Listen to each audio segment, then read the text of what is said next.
नमो अरिहंताणं नमो सिद्धाणं नमो आयरियाणं नमो वज्रायाणं नमो लोए सवसाहूणं जे स्वरूप समजा विना पाम्यो दुख अनंत समजाव्યું તે પદ નમો શ્રી સદગુરુ ભગવંત.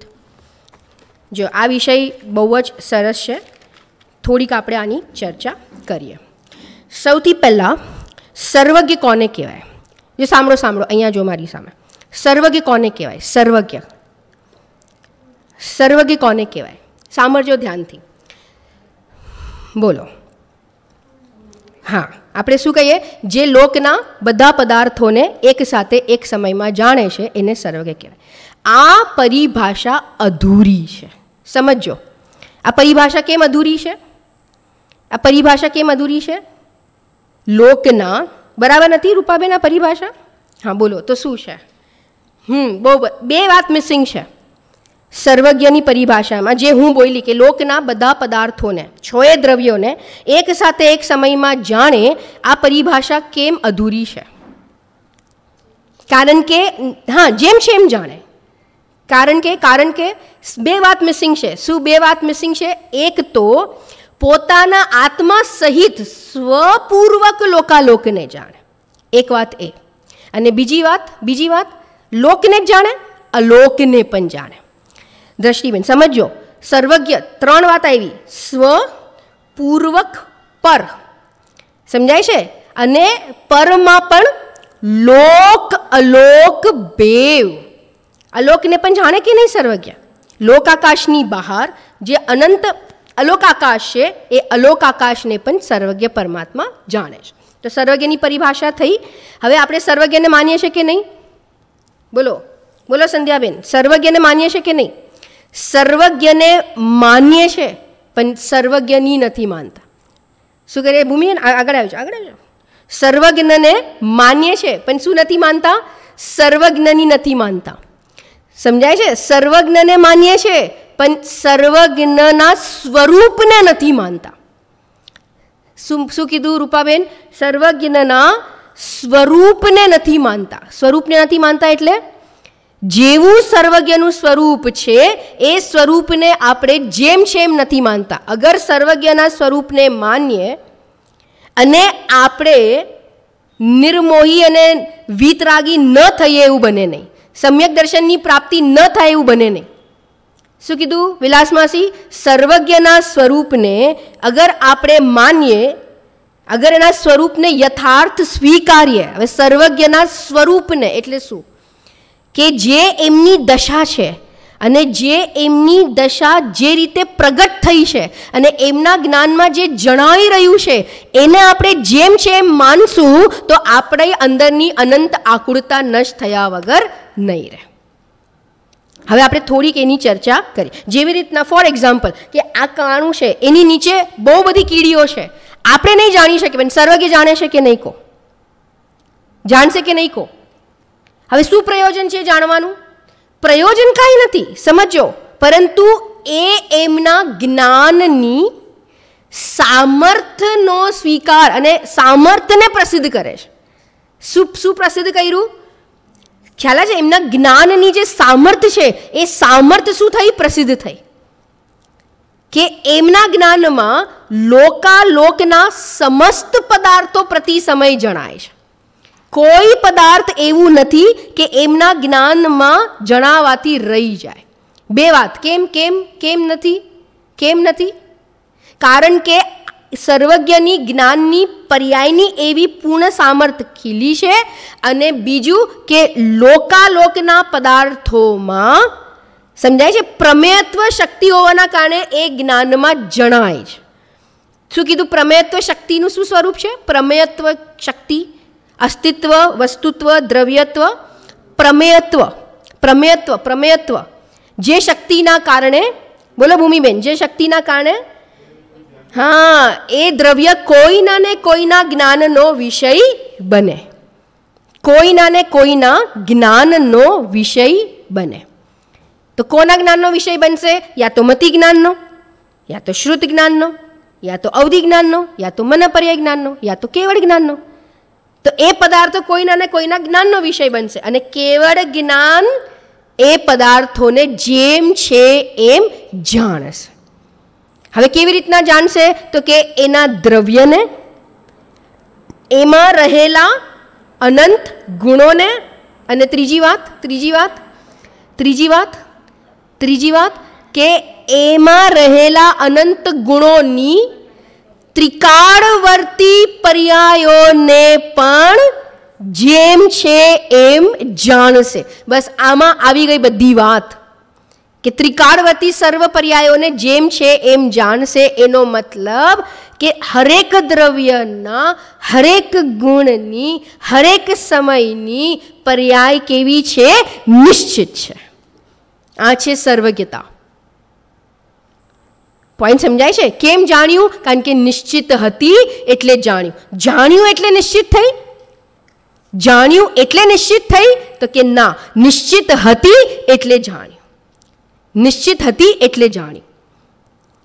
પોઈન્ટ સમજાય છે? કોઈ એમ કે ના અમે સર્વજ્ઞને નથી માનતા, તો આપણે એને પ્રશ્ન પૂછીએ રૂપાબેન કે તમે સર્વજ્ઞને હમણાં નથી માનતા કે ક્યારે નથી માનતા? અહીંયા નથી માનતા કે ક્યાંય નથી માનતા? કાળ અપેક્ષા અને ક્ષેત્ર અપેક્ષા. વિચાર કરજો. અગર સામે કે અમે સર્વજ્ઞને નથી માનતા, અમે એવા ભગવાનને નથી માનતા જે ત્રણેય કાળનું બધું જાણે, તો આપણે એને પ્રશ્ન સામે પૂછીએ કે હમણાં નથી માનતા કે ક્યારે નથી માનતા? અહીંયા નથી માનતા કે ક્યાંય નથી માનતા? બોલો. તો કે હમણાં નથી માનતા. તો કે હા બરાબર છે, હમણાં અહીંયા નથી. ભૂમિબેન બરાબર છે, આ ક્ષેત્રમાં હમણાં સર્વજ્ઞ નથી. બરાબર છે. હવે એમ કે ના ક્યાંય નથી. અચ્છા ક્યાંય નથી, ક્યાંય નથી, તો એનો મતલબ કે તું જોઈ આવ્યો બધે, અને તું અગર બધે જોઈ આવ્યો હોય તો તું જ સર્વજ્ઞ થઈ ગયો. પોઈન્ટ પકડાય છે શું કહેવા માંગુ છું? કેમ? કારણ કે જે સર્વ ક્ષેત્રને જાણે એનું નામ તો સર્વજ્ઞ છે. અચ્છા આ કાળમાં નથી તો અને ક્યારે નથી? ક્યારે નથી તો એનો મતલબ તું જોઈ આવ્યો ભૂતકાળને, તું જોઈ આવ્યો ભવિષ્યકાળને, અને તું જોઈ આવ્યો હોય ત્રણેય કાળને, તું જોઈ આવ્યો હોય તો એનો મતલબ કે તું જ સર્વજ્ઞ છે. તો હા અહીંયા નથી, હમણાં નથી, પણ એનો મતલબ એ નથી કે ક્યાંય નથી અને ક્યારે નથી. ગુરદેશી શું કે ભૂમિબેન આની માટે? ગુરદેશી હંમેશા કે ત્રણ કાળને જાણવા વાળાનો, ત્રણ કાળ અને ત્રણ લોકને જાણવા વાળાનો ત્રણ કાળ અને ત્રણ લોકમાં ક્યારે પણ વિરહ નહીં હોય. કેટલું સરસ વાક્ય છે. શું કીધું? ત્રણ કાળ ત્રણ લોકને જાણવા વાળાનો ત્રણ કાળ અને ત્રણ લોકમાં ક્યારે પણ વિરહ ન હોય. એટલે નિરંતર સર્વજ્ઞતાનું અસ્તિત્વ આ લોકમાં છે ને છે. અર્યંત રૂપે કે સિદ્ધ દશા રૂપે. કારણ કે અર્યંત ભગવાન પણ કેવા છે? સર્વજ્ઞ છે. અને સિદ્ધ ભગવાન પણ કેવા છે? સર્વજ્ઞ છે. બરાબર છે? ખ્યાલ આવે છે? હવે સર્વજ્ઞતાની સિદ્ધિ કરીએ આપણે. સિદ્ધિ તો કે સર્વજ્ઞતાની સિદ્ધિ કેવી રીતના કરશો? આ સભામાં હું પૂછું કે ઉપમાભી તમને કેટલા શાસ્ત્રનું જ્ઞાન છે? પકડજો પોઈન્ટ. હવે સિદ્ધિ કરું છું સર્વજ્ઞતાની, કે સર્વજ્ઞતા નામની એક સત્તા છે. પોઈન્ટ સમજાય છે? અગર હું ઉપમાવીને પૂછું કે તમે કેટલા શાસ્ત્ર જાણો છો, કેટલા શાસ્ત્રો વાંચ્યા છે, કેટલા શાસ્ત્રોનું જ્ઞાન છે, તો ઉપમાવી કહેશે 10 શાસ્ત્ર. બીજું કોઈ સભામાં કહેશે ના મને 20 શાસ્ત્રનું જ્ઞાન છે. તો તમારા કરતાં કોઈ વ્યક્તિને વધારે જ્ઞાન હોઈ શકે કે નહીં? અચ્છા કોઈ કહેશે ના અમને તો 40 શાસ્ત્રનું જ્ઞાન છે, તો એના કરતાં એ જ્ઞાન વધારે થયું કે નહીં? તો એ રીતે અગર જ્ઞાન વધતું એક જીવમાંથી બીજા જીવમાં વધારે હોઈ શકે, તો કોઈ એવો જીવ પણ હોઈ શકે કે જે ત્રણ લોક ત્રણ કાળને અને પોતાને એક સમયમાં જાણે છે. પોઈન્ટ સમજાયું? ખ્યાલ આવે છે શું કહેવા માંગુ છું? એક નિગોદનો જીવ લો અને એના કરતાં જે નિગોદ એટલે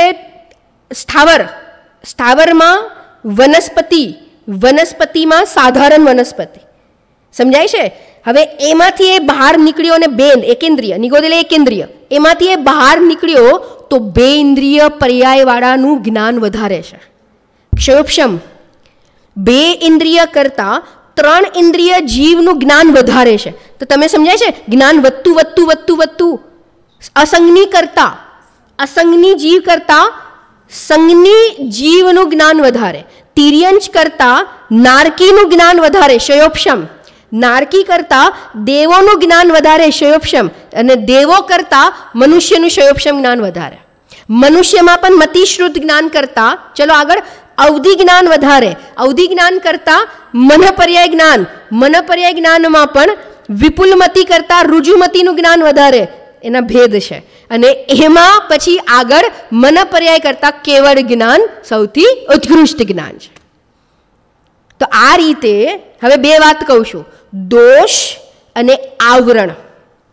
દોષો અને આવરણની હાનિ થતા જ્ઞાન, સમજાય છે, વિતરાગતા અને જ્ઞાન વધતું જાય છે.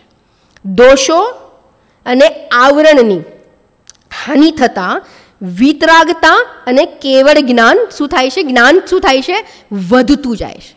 દોષમાં શું લેશું ભૂમિબેન? દોષમાં શું લેશું? મોહ રાગ દ્વેષના પણા. તો એ દોષ અને પછી આગળ આવરણ. પહેલાં શું ઘટશે? દોષ. અને પછી શું થશે? આવરણનો અભાવ થશે. સમજાય છે? પહેલાં મિથ્યાત્વ જશે. જો આખો ક્રમ કહું, મોક્ષ માર્ગનો, મોક્ષ સુધીનો ક્રમ, પહેલાં મિથ્યાત્વનો ભાવ જશે ભૂમિબેન. પછી શું જશે દ્રષ્ટિબેન? પછી શું જશે સંધ્યાબેન? પછી શું જશે? બુદ્ધિપૂર્વકનો રાગ જશે. પછી અબુદ્ધિપૂર્વકનો રાગ જશે. ત્રણ વાત. પહેલાં મોહ જશે, પછી રાગ જશે. રાગમાં પણ બુદ્ધિપૂર્વકનો પહેલાં, પછી અબુદ્ધિપૂર્વકનો. એટલે પહેલાં સ્થૂળ જશે, પછી સૂક્ષ્મ. પોઈન્ટ સમજાય છે? પહેલાં બુદ્ધિપૂર્વકનો રાગ જશે, પછી અબુદ્ધિપૂર્વકનો રાગ જશે. થઈ ગયું? એટલે મોહ રાગ દ્વેષ. રાગ સાથે શું ગયું? દ્વેષ પણ ગયો. તો મોહ રાગ દ્વેષ ગયા, બરાબર? તો મોહ જશે, રાગ જશે, દ્વેષ જશે. એના પછી જ્ઞાનનું જગન્ય પ્રણમન, એટલે કે ક્ષયોપશમ જ્ઞાનનો અભાવ થઈને કેવળ જ્ઞાન થશે. હું તમને ગુણસ્થાનમાં પણ કહીશ હમણાં, એટલે તમને એકદમ પિક્ચર ક્લિયર થશે. સમજાય છે? પછી જ્ઞાનનું જે જગન્ય પ્રણમન છે એ કેવળ જ્ઞાન રૂપે થશે. પછી કેવળ જ્ઞાન એટલે કે કેવળ જ્ઞાની થશે, પછી યોગ જશે. યોગ ગયા પછી ઘાતી કર્મ ગયા. યોગ ગયા એટલે ઘાતી કર્મ ગયા. અને એના પછી અઘાતી કર્મ જશે. અને અઘાતી કર્મ જશે, હું પાછું બોલીશ, અઘાતી કર્મ જશે એટલે પ્રતિજીવી ગુણો પ્રગટ થશે. અને પ્રતિજીવી ગુણો પ્રગટ થશે એટલે સિદ્ધ દશા પ્રાપ્ત થશે. આ રીતનો આખો ક્રમ છે. ચલો એકવાર બોલું છું, સાંભળજો બધા ધ્યાનથી. એકવાર બોલું છું. સૌથી પહેલાં શું જશે? મિથ્યાત્વ, મોહ, ચોથા ગુણસ્થાને. હવે ગુણસ્થાનમાં અપ્લાય કરું છું. મિથ્યાત્વ જશે. એના પછી છઠ્ઠા ગુણસ્થાન સુધી બુદ્ધિપૂર્વકનો સ્થૂળ રાગ રહેશે. બરાબર છે? તો છઠ્ઠા ગુણસ્થાને બુદ્ધિપૂર્વકનો રાગ જશે. એના પછી 10મા ગુણસ્થાન સુધી અબુદ્ધિપૂર્વકનો રાગ રહેશે. કારણ કે 7 થી લઈને 10માં તો ઉપયોગ અંદર છે, પણ સાથે અબુદ્ધિપૂર્વકનો રાગ ચાલે છે. તો પહેલાં મોહ જશે, પછી બુદ્ધિપૂર્વકનો રાગ જશે, પછી અબુદ્ધિપૂર્વકનો રાગ 10મા સુધી ગયો. પછી જીવ 12મા ગુણસ્થાનમાં જશે. 11 ગૌણ કરો. 12મા ગુણસ્થાનમાં જશે. તો 12મા ગુણસ્થાનમાં નિર્મોહી થઈ ગયો. બરાબર છે? મોહ રાગ દ્વેષનો અભાવ થઈ ગયો એટલે નિર્મોહી થઈ ગયો. પણ હજી ત્યાં જ્ઞાન ક્ષયોપશમ છે, કેવળ જ્ઞાન નથી થયું. એને કહેવાય જ્ઞાન ગુણનું જગન્ય પ્રણમન. સમજાયું? એને શું કહેવાય? સમયસારજીમાં શું કીધું છે એને? જ્ઞાન ગુણનું જગન્ય પ્રણમન. તો પહેલાં શું ગયું?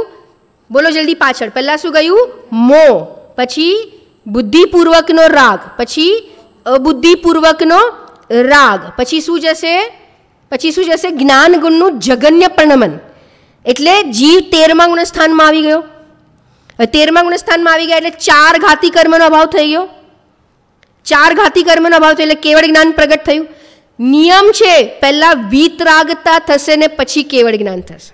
12મા ગુણસ્થાનમાં પહેલાં વિતરાગી થયા અને પછી કેવળ જ્ઞાન થશે. કોઈ પણ જીવ રાગી દ્વેષી હોય અને એને લોકાલોક બતાડી દો તો શું થશે બોલો? પોઈન્ટ સમજાય છે? રાગ દ્વેષ હોય અને લોકાલોકને જાણવા માંડે તો શું થશે? રાગ દ્વેષ છે, રાગ છે અંદરમાં અને લોકાલોકને જાણે તો શું થશે બોલો? આ જંબુ દ્વીપમાં નંદનવન ને બધું છે એટલું સરસ સરસ, તો શું થશે? ચલો અહીંયા પણ એક ફ્લેટ લઈ લઈએ. ખ્યાલ આવે છે? અહીંયા પણ એક પ્રોપર્ટી લઈ લઈએ, આ પણ સરસ છે, આ પણ સરસ છે. તો રાગ દ્વેષના અભાવ વગર કોઈ પણ જીવ વિતરાગી નહીં થાય. નિયમ છે. કેટલો સરસ નિયમ છે! તારા જ્ઞાનની પૂર્ણતા વિતરાગતા સહિત થશે. પોઈન્ટ સમજાય છે? તો એ રીતે, કારણ કે જો આપણે કહીએ ને બાળકને, તું મારી સાથે આવે છે માર્કેટ પણ જીદ નહીં કરતો, કંઈ પણ જોઈને એને અપાવવાની જીદ નહીં કરતો. કેમ કે શું થશે કે રાગ છે, વસ્તુ જોશે, અટ્રેક્શન થશે, એટલે શું કરશે? તો આજ તો છે આપણે હમણાં આજે ગાથા આવી આત્માનું શાસન, કે રાગ છે, મોહ છે, એટલે પદાર્થોને જોવે છે અને શું કરે છે? એને સંગ્રહ કરવાનો, ભેગો કરવાનો, પછી વિયોગમાં દુઃખ, ભેગો કરવામાં આકુળતા, તો નિરંતર એ આકુળિત રહે છે. તો શું આવ્યું? પહેલાં શું ગયું? ચોથા ગુણસ્થાને મિથ્યાત્વ, છઠ્ઠા ગુણસ્થાને બુદ્ધિપૂર્વકનો રાગ, 10મા ગુણસ્થાને, એમ જુઓ તમે ક્રમથી, 10મા ગુણસ્થાને અબુદ્ધિપૂર્વકનો રાગ, હા, અને પછી 12મા ગુણસ્થાને પૂર્ણ વિતરાગી, 13મા ગુણસ્થાને બાકીના 3 ઘાતી કર્મ, મોહનીય ગયો, બાકીના 3 ઘાતી કર્મ ગયા અને કેવળ જ્ઞાની થઈ ગયા. ને કેવળ જ્ઞાની થઈ ગયા 13મા ગુણસ્થાને. 14મા ગુણસ્થાને જશે યોગ. યોગનું કંપન હજી 13મામાં હતું, તો 14મામાં શું જશે? યોગ. બરાબર? 14મા ગુણસ્થાનમાં યોગ જશે અને 14માના અંતમાં અઘાતી કર્મ જશે. ને અઘાતી કર્મ જશે એટલે પ્રતિજીવી ગુણો પ્રગટ થશે અને એ જીવ સિદ્ધ શિલામાં જઈને બિરાજમાન થઈ જશે. મિથ્યાત્વ, બુદ્ધિપૂર્વકનો રાગ, અબુદ્ધિપૂર્વકનો રાગ, જ્ઞાન ગુણનું જગન્ય પરિણમન, યોગ, પછી અઘાતી કર્મ જશે અને પ્રતિજીવી ગુણો પ્રગટ થશે. એટલે સિદ્ધ દશા પ્રગટ થશે, 8 ગુણ પ્રગટ થશે. આટલું સમજાયું આખું? ખ્યાલ આવે છે? તો આપણે હમણાં શું સિદ્ધ કરી? સર્વગીતાને સિદ્ધ કર્યું. કયા બેના કારણે સર્વગીતા પ્રગટ થાય છે? જવાના કારણે, હાનિના કારણે. દોષ અને આવરણ. દોષ અને આવરણ. પહેલાં શું ગયું? દોષ, અને પછી શું થયું? આવરણ ગયું. પહેલાં મોહ ગયો અને પછી જ્ઞાનાવરણ ગયું. મિથ્યાત્વ એટલે કે દર્શન મોહ ગયો, ચારિત્ર મોહ ગયો, મોહની કર્મ પહેલાં ગયો. 8 કર્મમાંથી સૌથી પહેલાં કર્મ કયો જાય? મોહનીય કર્મ. 3 ભાગમાં કર્મ જાય છે. 3 ભાગમાં કર્મ જાય છે, સમજ્યા? 8 કર્મ 3 ભાગમાં જાય છે. પહેલાં મોહ, પછી 3 ઘાતી કર્મ, આવરણ, જ્ઞાનાવરણ, દર્શનાવરણ અને અંતરાય. તો પહેલાં મોહનીય, પછી 3 ઘાતી કર્મ અને પછી 4 અઘાતી કર્મ એક સાથે. તો 3 પાર્ટમાં 8 કર્મનો અભાવ થાય છે. 3 નહીં, 4 કહી શકીએ. 4 કેમ? કારણ કે પહેલાં દર્શન મોહ જશે, પછી ચારિત્ર મોહ ધીરે ધીરે જશે, પછી 3 ઘાતી જશે અને પછી 4 અઘાતી જશે. સમજાયું? આટલું સમજાયું? કઠિન તો નથી પડતું ને? પહેલાં શું જશે? ચોથા ગુણસ્થાને દર્શન મોહ અને ચારિત્ર મોહની એક કશાય ચોકડી જશે, પણ હજી ચારિત્ર મોહ ધીરે ધીરે ધીરે 4 થી લઈને 10 સુધી ધીરે ધીરે જશે. ચારિત્ર મોહ ક્રમે જશે, દર્શન મોહ એક સાથે જશે. દર્શન મોહ એક સાથે, ચારિત્ર મોહ ક્રમે ક્રમે. એટલે મિથ્યાત્વ ગયા પછી રાગ હોઈ શકે? અસ્થિરતાનો રાગ મિથ્યાત્વ ગયા પછી હોઈ શકે કે ન હોઈ શકે? હોઈ શકે. મિથ્યાત્વ નથી પણ રાગ છે. પોઈન્ટ સમજાય છે? તો મિથ્યાત્વ અલગ વસ્તુ છે, રાગ અલગ વસ્તુ છે. મિથ્યાત્વ શ્રદ્ધા ગુણની વિપરીત પર્યાય છે અને રાગ દ્વેષ ચારિત્ર ગુણની વિપરીત પર્યાય છે. સમજાય છે બેટા પાછળ? મિથ્યાત્વ એ શ્રદ્ધા ગુણની વિપરીત પર્યાય છે અને ચારિત્ર એ રાગ દ્વેષ એ ચારિત્રની વિપરીત પર્યાય છે. આટલું સમજાયું? બરાબર? તો પહેલાં તો હવે 4 પાઠમાં કર્મ ગયા. 4 પાઠમાં કયા 4 પાઠમાં કર્મ ગયા? દર્શન મોહ, ચારિત્ર મોહ, પછી 3 ઘાતી કર્મ એક સાથે જશે. કયા કયા ગુણસ્થાને? 12મા ગુણસ્થાનના અંત સમયમાં 3 ઘાતી કર્મ એક સાથે જશે અને પછી 4 અઘાતી કર્મ એક સાથે જશે. 14માના અંતમાં 4 અઘાતી એક સાથે જશે. તો આ રીતે આખી વિધિ છે. હવે આપણે અહીંયા દર્શન મોહ એટલે કે મિથ્યાત્વને નષ્ટ કરવા માટેનો પ્રયત્ન ન કરીએ તો રાગદ્વેષ કેવી રીતના અભાવ પામશે? અને પછી આગળ જ્ઞાન ગુણનું જગન્ય પરિણમન કેવી રીતના જશે? પછી આગળ યોગનું પરિણમન કેવી રીતના જશે? પછી આગળ પ્રતિજીવી ગુણો કેવી રીતના પ્રગટ થશે? એટલે એ ચાલુ જ નહીં થાય માર્ગ. એ માર્ગ જ ચાલુ નહીં થાય. આટલી વાત સમજાઈ? બરાબર છે? તો બે વાત આવી. બે વાત કઈ આવી? દોષ અને આવરણના કારણે શું થાય છે? જીવની આગળ શુદ્ધિ વધતી જાય છે. દોષ અને આવરણના હાનિના કારણે. દોષ અને આવરણ બે શબ્દ યાદ રહેશે. દોષ અને આવરણ. દોષ એટલે મિથ્યાત્વ, રાગ, દ્વેષ, એ દોષ. અને આવરણ એટલે કે જે જ્ઞાન દર્શન ઉપર જે જ્ઞાનાવરણી આદિનું આવરણ છે એ ઘટતું જશે. તો શું થશે? જ્ઞાન અંદરમાં ખીલતું જશે. પહેલાં શ્રદ્ધા સમ્યક થશે, પછી ચારિત્રની પૂર્ણતા થશે, પછી જ્ઞાનની પૂર્ણતા થશે, અને છેલ્લે શરીર આદિ સંયોગ છૂટશે. અઘાતી કર્મ જશે ત્યારે શરીર પ્રેક્ટિકલી આ શરીરનો વિયોગ ક્યારે થશે? પોઈન્ટ સમજાય છે? બહુ ગજબ છે, મને મજા આવી ગઈ. અઘાતી કર્મનો અભાવ થશે ત્યારે પ્રેક્ટિકલી આ શરીરનો પણ શું થશે? સંબંધ છૂટી જશે. અને આખો ચૈતન્ય ગોળો આ શરીરમાંથી છેલ્લે સમજાય છે? પરમ ઔદારિક શરીર. બોલો ક્યાંથી ગયા મહાવીર ભગવાન મોક્ષે? પાવાપુરીથી ગયા ને? પાવાપુરીથી. તો આપણે તો ક્યાં દર્શન કરીએ છીએ? ત્યાં પગલા છે ત્યાંથી મોક્ષે ગયા? ત્યાંથી નથી ગયા. એ તો અર્યંત અવસ્થા હતી ને. છેલ્લે તો એમની મોક્ષે ગયા. એની પહેલાં કઈ અવસ્થા હતી? અર્યંત અવસ્થા હતી. અને અર્યંત અવસ્થા હતી એટલે સમોષણમાં બિરાજમાન હતા ને મહાવીર ભગવાન 30 વર્ષ સુધી. ઓમ ધ્વનિ છૂટી કે નહીં? તો જ્યારે એમને કેવળ જ્ઞાન થયું અર્યંત દશામાં જ, એ 500 ધનુષ ઉપર આકાશમાં બિરાજમાન થઈ ગયા હતા. તો ત્યાંથી મોક્ષે ગયા, અહીંયાથી નથી ગયા. સમજાયું ના સમજાયું? આપણે શું કરીએ? અહીંયાથી મોક્ષે ગયા, અહીંયાથી નથી ગયા. અહીંયાથી સમશ્રેણીએ જુઓ તો 500 ધનુષ ઉપર, અને 500 ધનુષ ઉપરથી પછી એ ચૈતન્ય ગોળો છૂટો પડીને એ ત્યાંથી મોક્ષે ગયો. હા, તો એમ જ છે ને. હા, સમોષણ વિખરાઈ ગયું એટલે એ પછી ત્યાં યોગ નિરોધ થયો અને પછી એ ત્યાંથી મોક્ષે ગયા. પોઈન્ટ સમજાય છે? તો આ આખો ક્રમ છે. સમજાયું? તો પહેલાં દર્શનમાં, પછી ચારિત્રમાં, પછી 3 ઘાતી કર્મ, પછી 4 અઘાતી કર્મ. પહેલાં મોહ, પછી રાગ દ્વેષ જશે, બુદ્ધિપૂર્વકનો રાગ, અબુદ્ધિપૂર્વકનો રાગ, પછી જ્ઞાન ગુણનું જગન્ય પ્રણમન, પછી યોગ, અને પછી અઘાતી કર્મ. તો આ રીતે આખો એનો ક્રમ છે. બરાબર છે? ચલો આગળ વધીએ આપણે. તો આ એક ઉદાહરણ આવે છે સમયસારજીમાં કે 16 વલું સોનું, એને તમે તાપ આપો તો શું થાય માસી? ખદાનમાંથી નીકળેલું જે સોનું છે એને તમે અગ્નિ દ્વારા તપાવીને શું કરો? અશુદ્ધતા એની ટળતી જાય અને એ શુદ્ધ થતું જાય. એવી રીતના શુદ્ધોપયોગ રૂપી અગ્નિમાં તપતા, શું કીધું? શુદ્ધોપયોગ રૂપી અગ્નિમાં તપતા આ શું થાય છે? દોષ અને આવરણ કેવા થતા જાય છે? નીકળતા જાય છે. સમજાય છે? એક ઉપાય છે દોષને ટાળવાનો, આવરણને ટાળવાનો, અસ્થિરતાના રાગને ટાળવાનો. સમજાય છે? મિથ્યા અભિપ્રાયને ટાળવાનો એકમાત્ર ઉપાય શું છે? એકમાત્ર ઉપાય પોતાના આત્માનું અવલંબન લેવું. આટલું સમજાયું? બરાબર છે? ચલો હવે આપણે આગળ વધીએ. આગળમાં હવે આપણે વાત કરીએ અનુમાન જ્ઞાન દ્વારા પણ સર્વજ્ઞતાની સિદ્ધિ થાય છે. કયા જ્ઞાન દ્વારા? અનુમાન જ્ઞાન દ્વારા.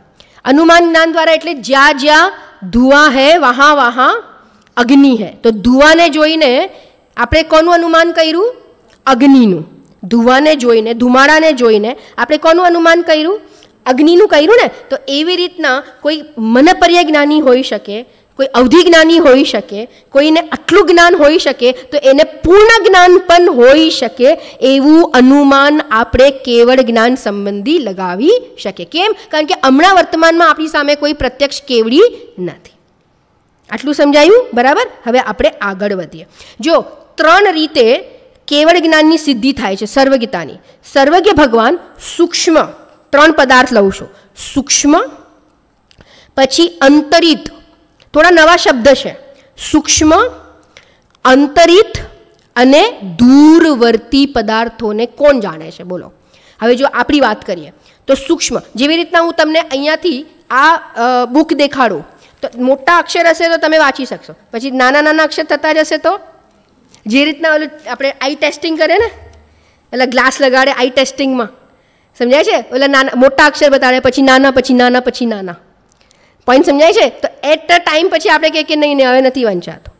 પણ કોઈ એવો, એટલે સૂક્ષ્મમાં તમે જાઓ તો સૂક્ષ્મ સૂક્ષ્મ સૂક્ષ્મ સૂક્ષ્મ કરતા જાઓ તો સૂક્ષ્મમાં સૂક્ષ્મ પદાર્થ કયો છે આ વિશ્વમાં? એક પરમાણુ. પોઈન્ટ સમજાય છે? તો એક પરમાણુને, એટલે આ સ્થૂળ પદાર્થને આપણે જાણી શકીએ, તો એવા સૂક્ષ્મ પદાર્થને જાણવાવાળા પણ કોઈ આ જગતમાં હોઈ શકે. એને કહેવાય સૂક્ષ્મ જ્ઞાની. તે સૂક્ષ્મ પદાર્થ કે એક પરમાણુ, કારણ કે અગેન એ એક પરમાણુમાં પણ પ્રમેયત્વ નામનો ગુણ છે. તો એ કોઈના ને કોઈના જ્ઞાનનો વિષય બનશે કે નહીં? તો આપણે નહીં જાણી શકીએ. મતિ જ્ઞાન નહીં જાણી, શ્રુત જ્ઞાન નહીં જાણી શકીએ. હવે કારમાન વર્ગના છે, તો બોલો હવે કારમાન વર્ગના છે એનો વિશ્વાસ છે કે નહીં? આ લોકાકાશમાં ઠસાઠસ કારમાન વર્ગના ભરી શકે નહીં? ભૂમિબેન, તમે જ્યાં છો ત્યાં કારમાન વર્ગના ઠસાઠસ છે કે નહીં? ખ્યાલ આવે છે? અને અહીંયા પાછળ છે કે નહીં? ઉપર છે કે નહીં? ત્યાં છે કે નહીં? શું છે ખબર છે? ખરેખર તમે જ્યાં છો ત્યાં કારમાન વર્ગના છે. તમારા અંદરમાં જે મોહ રાગ દ્વેષના હમણાં પરિણામ ચાલે છે ને, એનું નિમિત્ત પામીને તમારી આજુબાજુની કારમાન વર્ગના આવીને તમને બંધાશે. દૂરથી નહીં આવે કોઈ, ત્યાં ને ત્યાંની જ કારમાન વર્ગના કર્મ રૂપે થઈને પરિણમિત થઈને તમારી સાથે એક ક્ષેત્ર અવગાન એ સંબંધ થઈ જશે. સમજાય છે? તો એ કારમાન વર્ગના છે એ સૂક્ષ્મ છે કે નહીં? તો એને કોણ જાણે છે? એને જાણવા વાળું પણ કોઈ છે કે નહીં? તો એ સર્વજ્ઞ પરમાત્મા છે. એ સૂક્ષ્મ કારમાનોના, સૂક્ષ્મ પછી અંતરિત. અંતરિત એટલે કાળથી દૂર છે. જે કાળથી દૂર. મુનિસુરત સ્વામી, મુનિસુરત ભગવાન થઈ ગયા એ કાળમાં રામચંદ્રજી થયા કે નહીં? લક્ષ્મણ થયા કે નહીં? રાવણનો જીવ થયો કે નહીં? સીતાનો જીવ થયો કે નહીં? હવે બોલો, આપણે હમણાં એમને પ્રત્યક્ષ જાણીએ છીએ? ખ્યાલ આવે છે શું કહેવા માંગુ છું?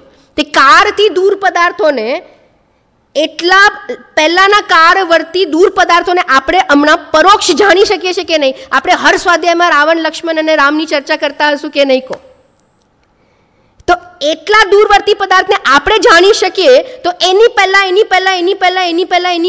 પહેલા થયેલા તીર્થંકરો અને એ તીર્થંકરોના કાળમાં થયેલા ચક્રવર્તીઓ અને ત્રેષચલાકા પુરુષો, એ બધા ભૂતકાલીન સર્વ જીવોને, સર્વ દ્રવ્યોને અને સમસ્ત પર્યાયોને જાણવા વાળો પણ કોઈ હોઈ શકે અને હોય છે. એનું નામ છે સર્વજ્ઞ.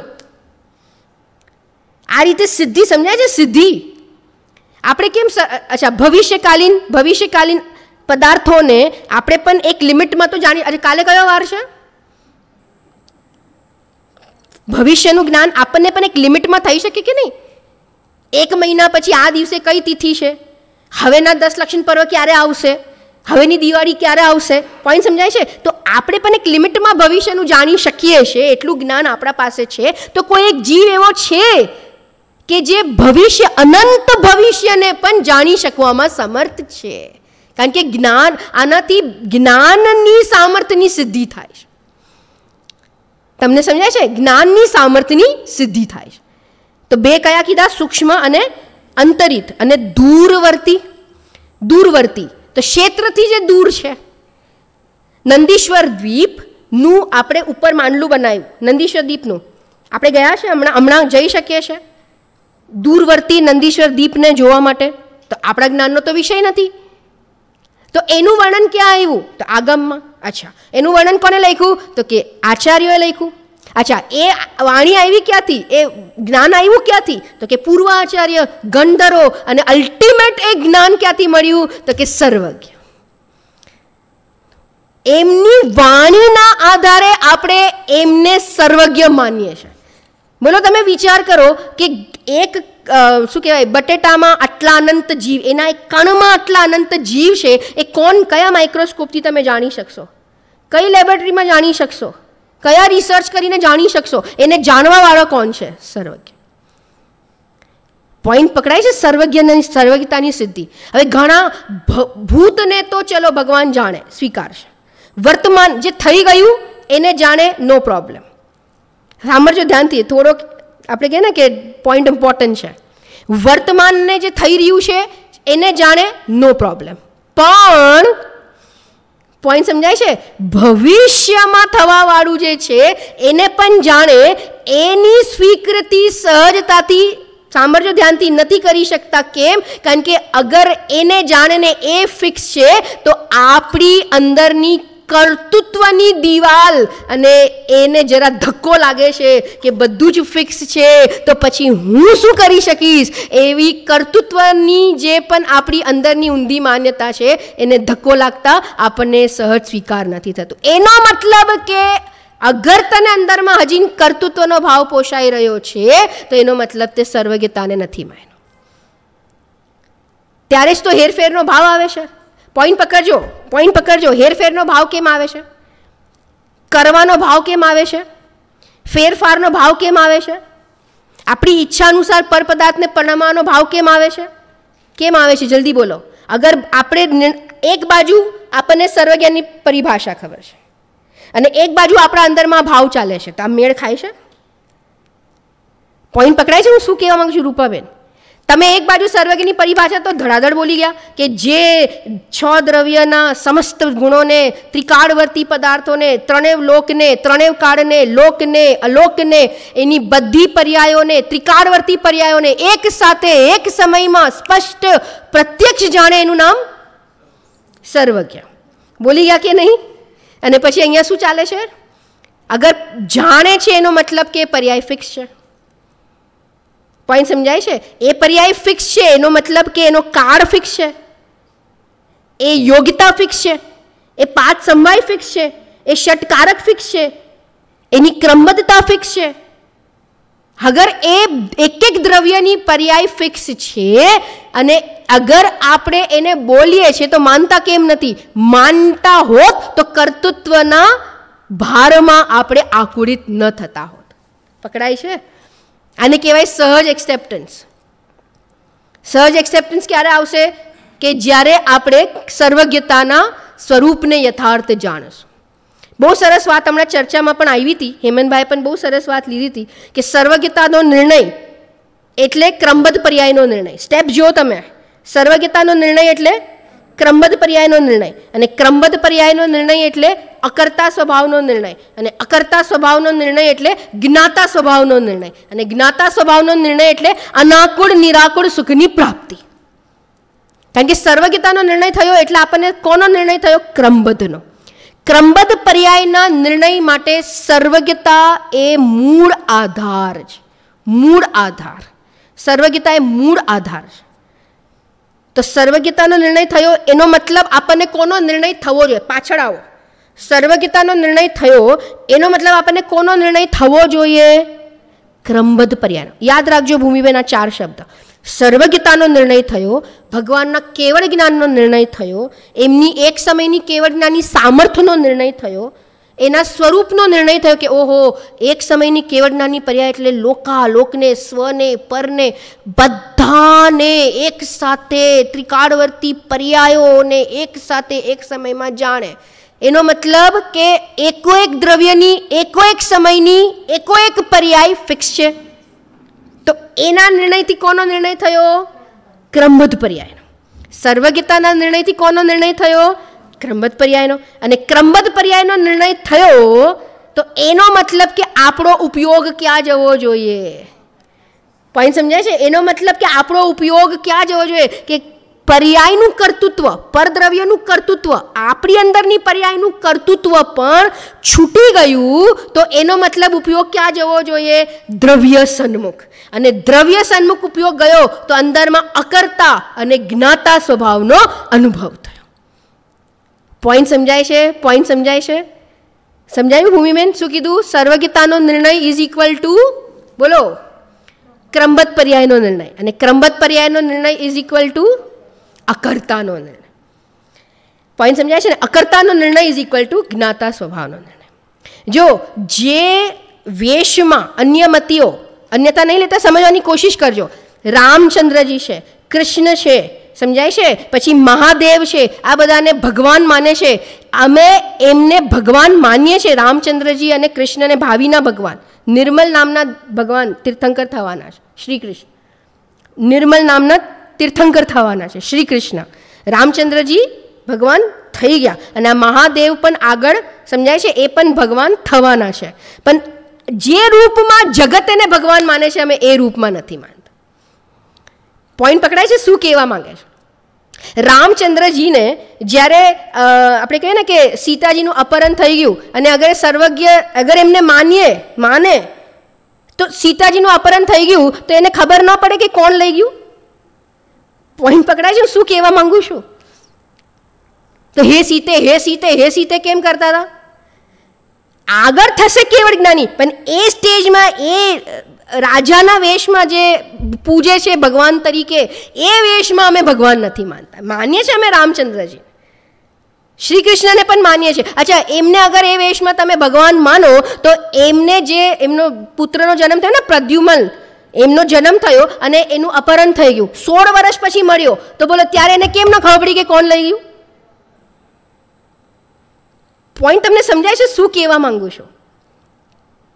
હવે મહાદેવ છે તો મહાદેવ, આ બધી વાતો કાલે હું વાંચતી હતી તો બધું મળ્યું મને, એટલી મજા આવી. અગર એમને તમે સર્વજ્ઞ માનો છો તો ભસ્માસુર નામના વ્યક્તિને એ મહાદેવે વરદાન આપ્યું કે તું જેના માથા ઉપર હાથ મૂકશે એ નષ્ટ થઈ જશે, એવું એને વરદાન આપ્યું. અને એ ભસ્માસુર છે એ મહાદેવની જે પત્ની પાર્વતી એના પર જ મોહિત થઈ ગયો. એને શું કર્યું? એના જ માથા ઉપર હાથ મૂક્યો તો એ ભસ્મ થઈ ગયો. તો હવે આવી દશામાં એ સર્વજ્ઞ નથી, ભગવાન નથી. આ બધા આગળ ભગવાન થવાના છે, રામચંદ્રજી ભગવાન થઈ ગયા, પરંતુ સ્વરૂપના અવલંબે જ્યારે શ્રેણી માંડી, સ્વરૂપમાં સંપૂર્ણપણે લીન થયા, શપક શ્રેણી પૂર્વક, આત્મલીનતા પૂર્વક ઘાતી કર્મ આદિનો ક્ષય કરીને એ જીવ કેવડી થાય છે. અને એક વાત બહુ ઇમ્પોર્ટન્ટ કે વિતરાગતા સિવાય, એટલે કે વિતરાગતા વગર કોઈ જીવ સર્વજ્ઞ થઈ શકતું નથી. પોઈન્ટ પકડાય છે? એક એક પોઈન્ટ. તો આપણે ક્રમબદ્ધ પર્યાયની સિદ્ધિ કરી સર્વજ્ઞતાના આધારે, આપણે સર્વજ્ઞતાની સિદ્ધિ કરી તર્ક અને યુક્તિના આધારે. 2 તર્ક કયા કીધા? યાદ રહ્યા? બે દોષ અને વેરી ગુડ. દોષ અને આવરણની હાનિથી શું થાય છે? સર્વજ્ઞતા પ્રગટ થાય છે. અને આપણે આખો મોક્ષ માર્ગનો શું જોયો? ક્રમ જોયો. એકવાર બોલશો ક્રમ, જલ્દી એકવાર ક્રમ બોલશો. હા બોલો. સૌથી પહેલા મિથ્યાત્વનો અભાવ, પછી બુદ્ધિપૂર્વકનો રાગ, પછી અબુદ્ધિપૂર્વકનો રાગ જાય, એના પછી જ્ઞાન ગુણનું જગન્ય પરિણમન જાય, એના પછી યોગનું કંપન, હા 3 ઘાતી કર્મનો અભાવ થાય, એના પછી યોગનો અભાવ, અને એના પછી રૂપાબેન એના પછી 4 અઘાતી કર્મનો અભાવ થાય, અને પ્રતિજીવી ગુણો પ્રગટ થાય. ત્યારે શું થાય? જીવ સિદ્ધ દશા પ્રગટ કરે. કર્મના સ્ટેજીસનો અભાવ, સૌથી પહેલા દર્શન મોહ, પછી ચારિત્ર મોહ, પછી 3 ઘાતી કર્મ, પછી 4 અઘાતી કર્મ. તો આપણે અંદરની વાત પણ જોઈ પ્રણામની, અને કર્મની વાત પણ આપણે જોઈ. તો આ રીતે આપણે 2 વાત જોઈ. સર્વજ્ઞતાની સિદ્ધિ કરી, વિતરાગતાની સિદ્ધિ કરી, અને અંતે અજીન પણ સર્વજ્ઞતાનો સ્વીકાર ન થતો હોય તો પોતે સર્વજ્ઞ બની જાઓ, પોતે સર્વજ્ઞ થઈ જાઓ, તો ખબર પડશે કે અંદરમાં કેવું દિવ્ય જ્ઞાન આપણા અંદરમાં ભરેલું છે. આ સર્વજ્ઞતા પ્રગટ કોના આશ્રય થઈ? આજે પર્યાય પ્રગટ થઈ. અનંતકાળ સુધી, ભૂમિબેન, એકવાર સર્વજ્ઞતા પ્રગટ થાય પછી અનંતકાળ સુધી આ પર્યાય પ્રગટ થવાની છે. તો કોના આશ્રય થશે? અંદરમાં શક્તિ. ગુરુદેવજી કહે ને, શક્તિ નો હોત તો વ્યક્તતા, એટલે કે પર્યાયમાં એ વ્યક્તિ નો થાત. એટલે કર્મનો ક્ષય થયો એટલે સર્વજ્ઞ થયા એમ નથી. 12મા ગુણસ્થાનનો અભાવ થયો ને 13મું આવ્યું એટલે સર્વજ્ઞ થયા. અચ્છા, લોકાલોક છે એટલે એના જ્ઞાતા થયા એમ નથી. તો લોકાલોકના કારણે ના, ગુણસ્થાનના ક્ષયના કારણે ના, કર્મના ક્ષયના કારણે ના. તો કોના કારણે સર્વજ્ઞ થયા? કોના કારણે? કે અંદરમાં સમજાય છે ને, સર્વજ્ઞ સ્વભાવ છે. માન્ય કે ન માન્ય, આપણે બધા હમણાં વર્તમાનમાં સર્વજ્ઞ સ્વભાવે છે કે નહીં કહો? પર્યાયમાં ભલે અલ્પજ્ઞતા છે, રાગ છે, અશુદ્ધતા છે, પણ સ્વભાવથી બોલો, આ ઉપરનું પેકિંગ ગૌણ કરો, અંદરનો વિકાર ગૌણ કરો, દોષોને ગૌણ કરો, આવરણને ગૌણ કરો, એ બધાને ગૌણ કરો તો અંદરમાં એક શુદ્ધ ચૈતન્ય પ્રમત અપ્રમતથી રહિત એક જ્ઞાયક ભાવ બિરાજમાન છે કે નહીં? બોલો, એ રૂપે આપણે છે કે નહીં? વંદનાબેન સમજાય છે? એ રૂપે આપણે છે કે નહીં? આપણું એકત્વ એટલું બધું આ સંયોગ આદિમાં થઈ ગયું છે કે આખો એ ચૈતન્ય સ્વભાવ હોવા છતાં પણ એનો તીરો ભાવ થઈ ગયો છે, અને આ બધાનો શું થઈ ગયો છે? આવિર્ભાવ થઈ ગયો છે. ખ્યાલ આવે છે? વિશેષ ચર્ચા આપણે આગળ કરીશું. નિજ નિધિ નિજ મેં બતાઈ यह अनंत उपकार है, इस खेलिए जिन वाणी मात को वंदना शत बार है, वंदना शत बार है. અને કાંતમય નિત્યબોધિની દ્વાદશાંગી પરમ ઉપકારી જીનવાણી માતનો, આ ભક્તોના અનંત ઉપકારી કહાન ગુરુ દેવનો, ધન્યવતાર પ્રશમૂર્તિ ભગવતી માતનો, સત્ય સનાતન સ્વાનુભૂતિમય દિગંબર જૈન ધર્મનો જય.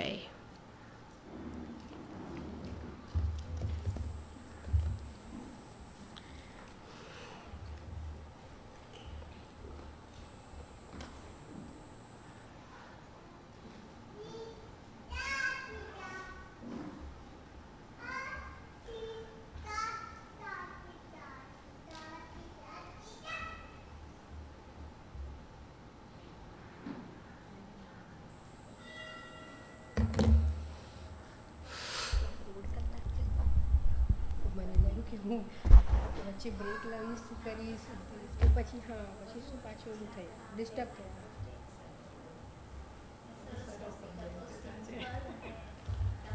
હા, આત્માનું શાસન પણ બહુ સરસ કહેવાય, સરળ અને સમજાય. હા, ભાષા નથી શાસ્ત્ર.